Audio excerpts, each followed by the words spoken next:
In the frost-bitten heart of Wisconsin, where the winters howl like tormented souls trapped in eternal agony, and the summers choke with the thick, cloying stench of decay from bloated roadkill and festering marshes, there lay a forgotten speck on the map called Plainfield.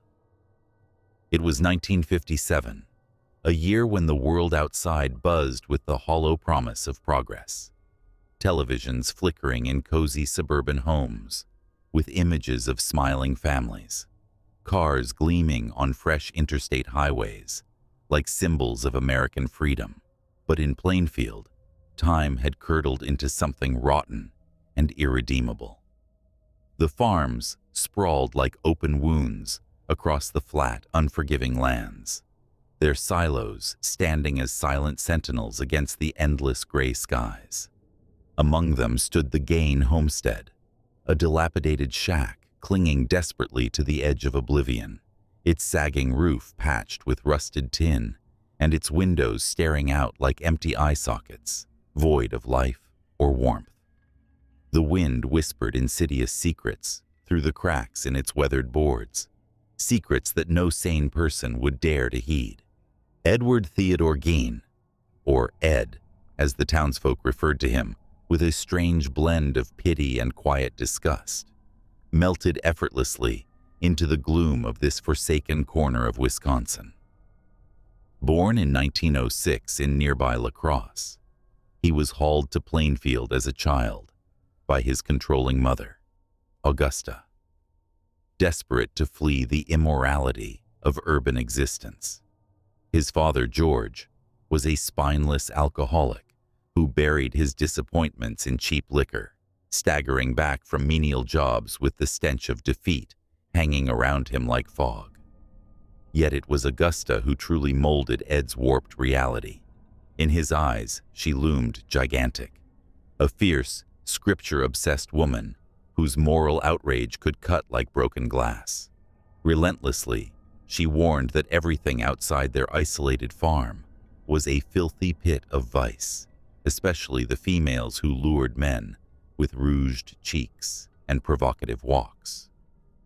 "All women are harlots, except you, Mother," Ed would whisper to himself in the stillness that followed her rages, his thin voice echoing faintly against the naked walls of their small, suffocating house. Augusta governed the farm with fire and brimstone lectures delivered like strokes of a lash, and with willow switches she herself snapped from the trees along the creek.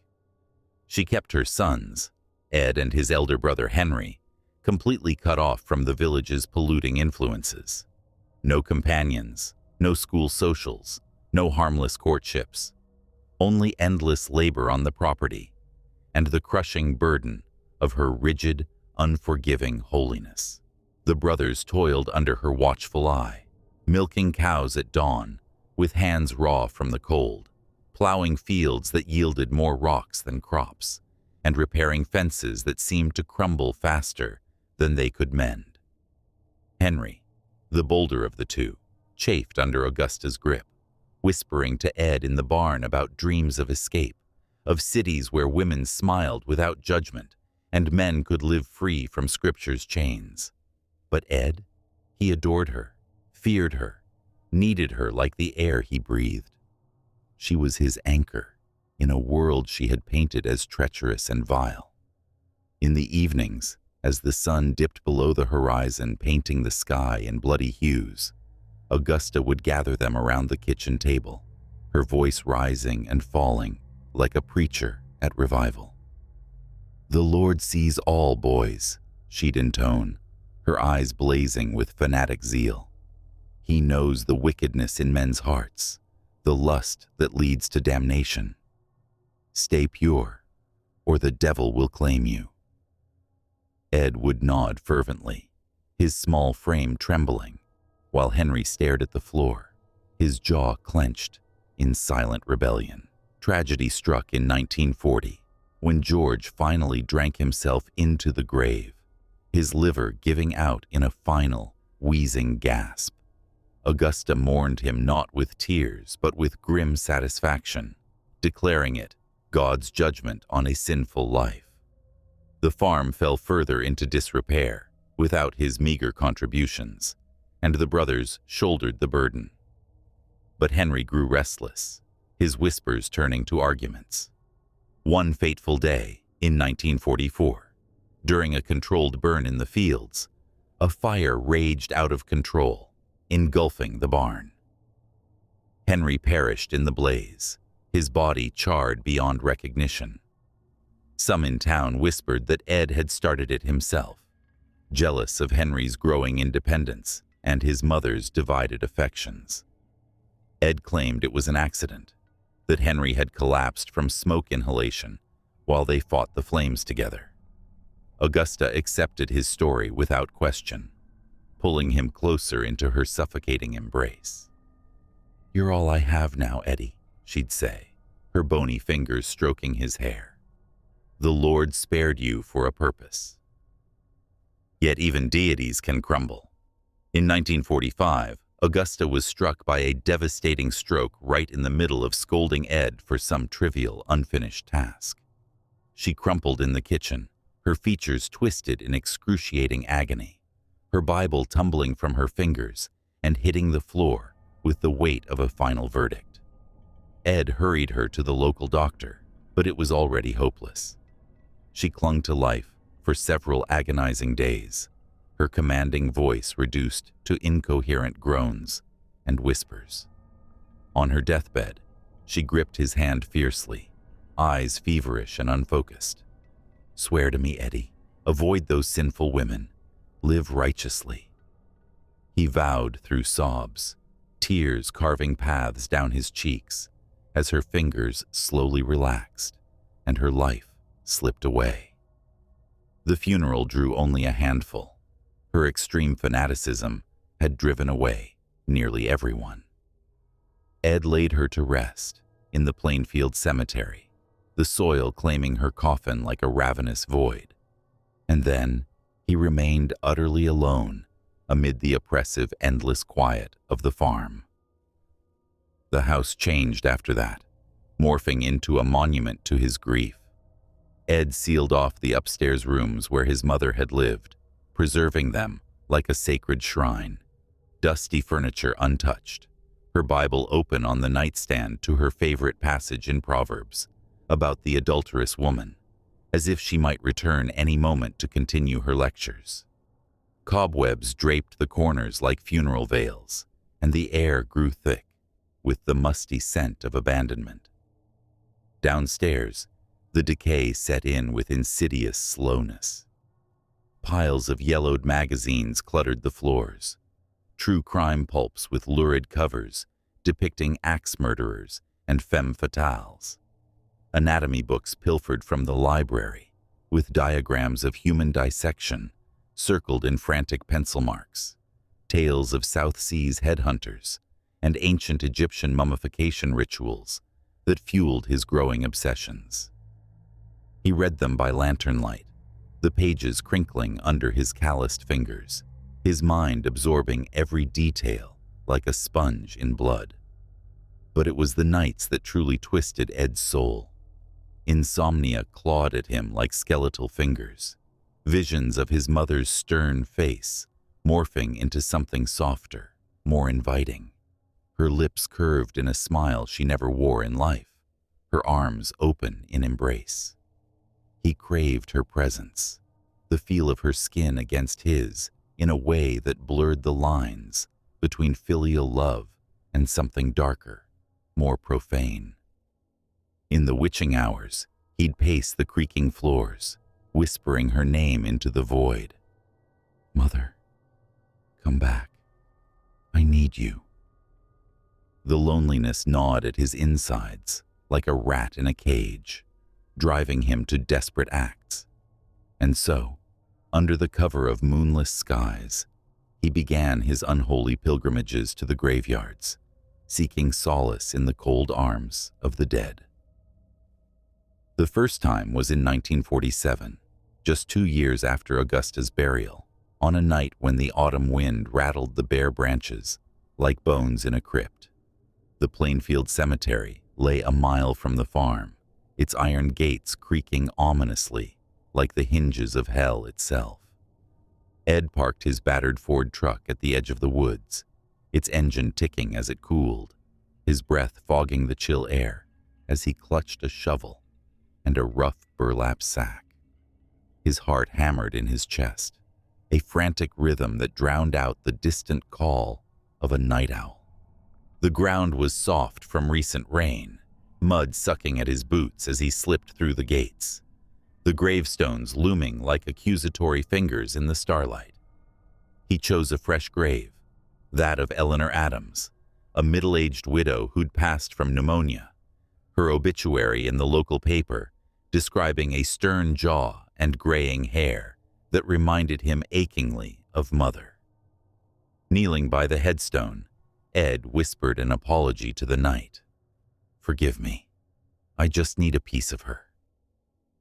The shovel bit into the earth with a wet thud, clods of dirt flying as he dug with feverish intensity. Sweat poured down his back despite the cold, his muscles aching after hours of grueling work. Finally, the blade struck wood, the coffin's lid. Panting, he cleared the soil, his pry bar splintering the pine with a crack that echoed like gunfire. The lid lifted, and there she was, Eleanor, pale and rigid in her burial gown, the faint smell of embalming fluid mingling with the rich musk of disturbed earth. Ed's hands trembled as he reached in, his fingers brushing cold, unyielding flesh. A shiver ran through him, part terror, part exhilaration. He peeled away the shroud with reverent care, exposing her form. "Come home with me," he murmured, his voice hoarse, as he lifted her body into the sack. The weight was heavier than he imagined, her limbs flopping limply like a broken marionette as he dragged her back to the truck, the sack leaving a trail in the mud.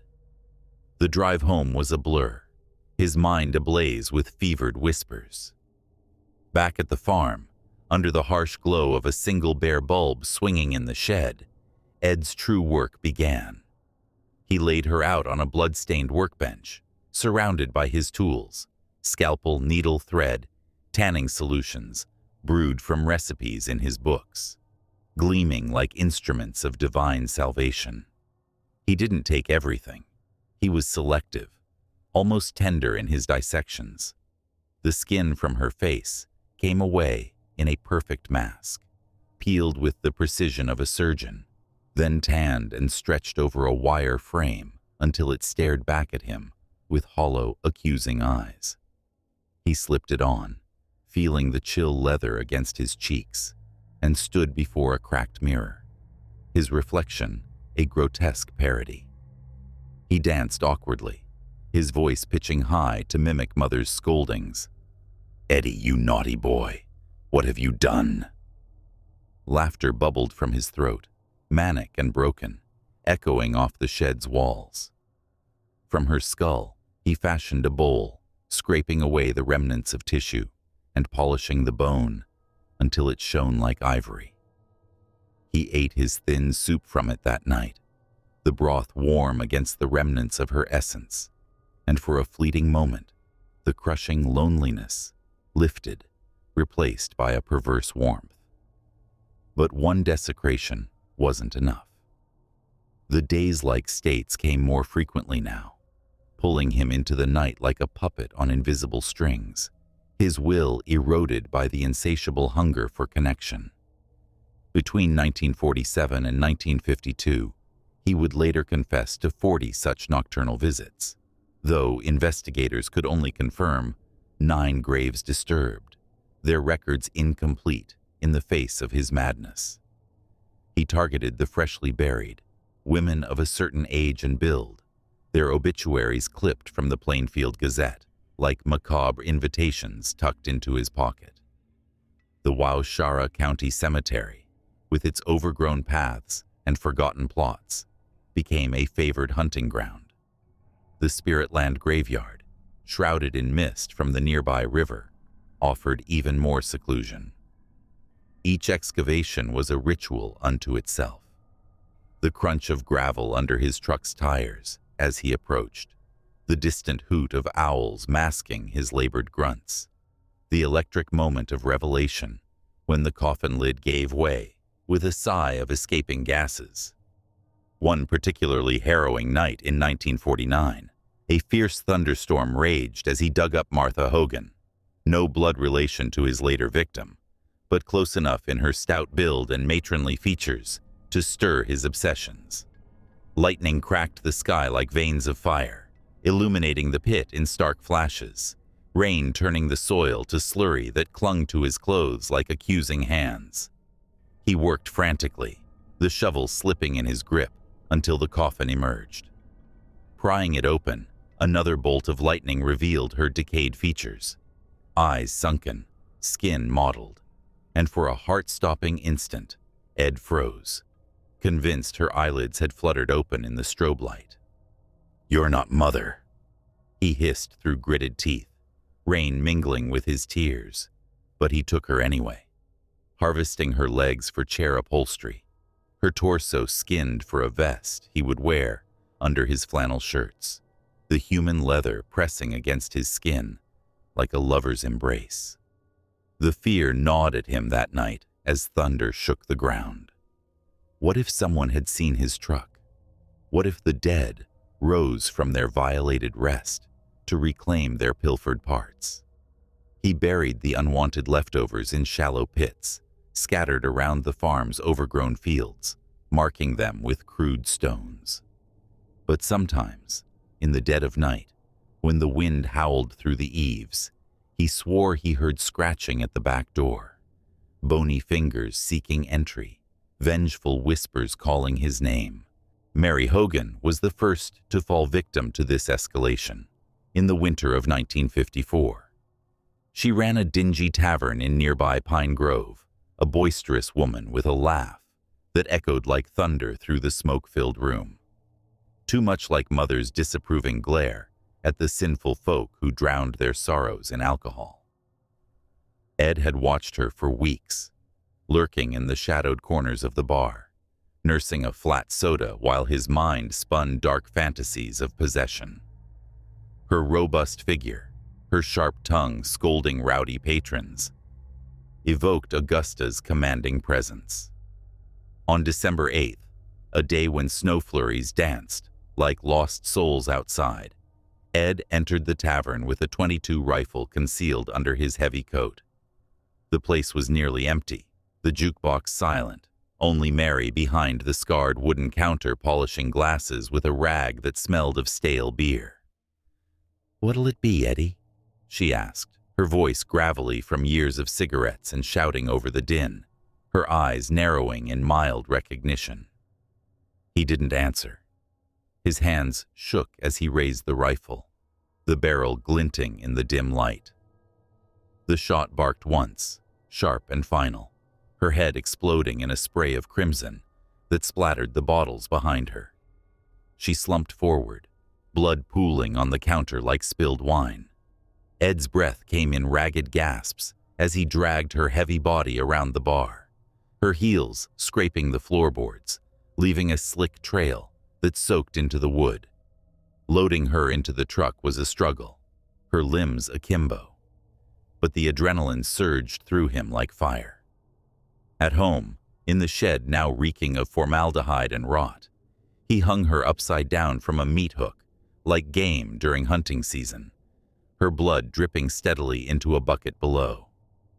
Gutted her with practiced efficiency, the knife slicing through flesh with wet, tearing sounds, her intestines spilling out in steaming coils that he scooped into a pile for later burial. Her face he preserved as another mask, peeling it away layer by layer, the muscles beneath twitching faintly in death's aftershocks. Her skull became a trophy on the mantel, grinning emptily beside a faded photo of Augusta. But this time, the kill lingered in his senses, a fresh warmth that grave dirt couldn't provide, the metallic tang of blood on his tongue when he licked his lips. The fear hit him hard that night as he scrubbed the evidence from his hands. What if her spirit lingered, watching from the shadows as he claimed her essence.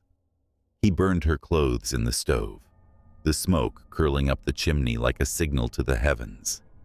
But sleep eluded him, haunted by visions of her laughter turning to screams. 3 years passed in a haze of deepening isolation, the farm becoming a fortress of solitude where Ed rarely ventured out, except for odd jobs, fixing tractors for neighbors, babysitting children who later spoke of his funny stories about ghosts and graves. The townsfolk whispered about odd Ed, the harmless recluse whose eyes held a vacant predatory hunger beneath his awkward smiles. He attended church sporadically, sitting in the back pew, his gaze fixed on the older women in their Sunday best, imagining their skins draped over his frame. The dazes grew more frequent, blackouts where he'd awaken with dirt under his nails and fresh materials in the shed. But the suit needed renewal, and Bernice Worden became the next offering on November 16, 1957. Bernice owned the hardware store in Plainfield, a no-nonsense widow with a sharp wit and a ledger always balanced to the penny.